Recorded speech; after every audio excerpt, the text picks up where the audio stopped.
कल्याण शिवसेना शिंदे गटाचे कल्याण शहर प्रमुख महेश गायकवाड यांना तब्बल 24 दिवसानंतर आज रुग्णालयामधून डिस्चार्ज मिळणार आहे आणि यासाठीच मोठ्या प्रमाणात तयारी जी आहे ती कल्याण परिसरामध्ये शिवसेना शिंदे गटाच्या कार्यकर्त्यांकडनं त्याचबरोबर महेश गायकवाड समर्थकांकडनं केली जात आहे। मी सध्या उभा आहे तिसगाव परिसरामध्ये।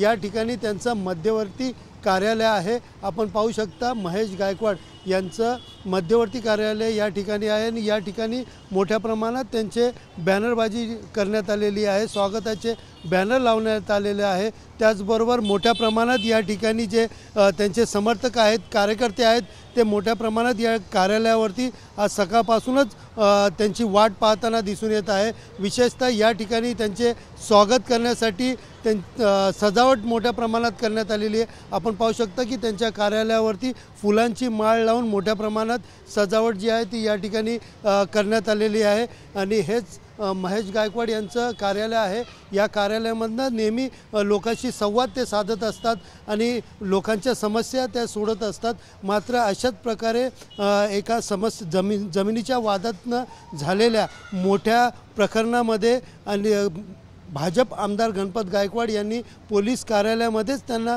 गोळीबार केलेली आहे आणि त्यानंतर ते जखमी झालेले।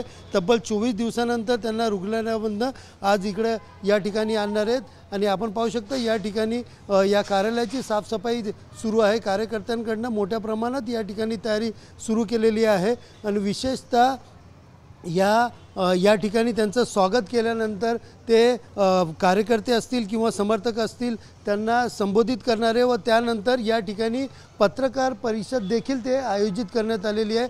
सायंकाळी 6 वाजता या ठिकाणी ते पत्रकार परिषद घेणार आहेत। विशेषतः जी गोळीबार झालेली आहे, जो प्रकार घडलेला आहे, नेमकं त्या प्रकारावरती मोठ्या प्रमाणात खुलासा यावेळेस महेश गायकवाड करणार असल्याचं सांगितलं जात आहे। त्यांच्याबरोबर त्यांचे सहकारी या ठिकाणी असतील ज्यांच्यावर गोळीबार झालेला, नेमकं ते दोघे मिळून काय खुलासा करणार याकडे सगळ्यांचं लक्ष लागलं आहे। कॅमेरा पर्सन मोहनसह सुनील जाधव, TV9 मराठी, कल्याण।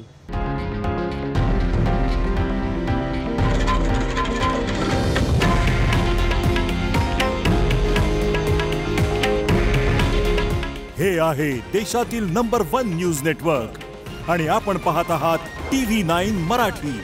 काळजी तुमची, हित महाराष्ट्राचं।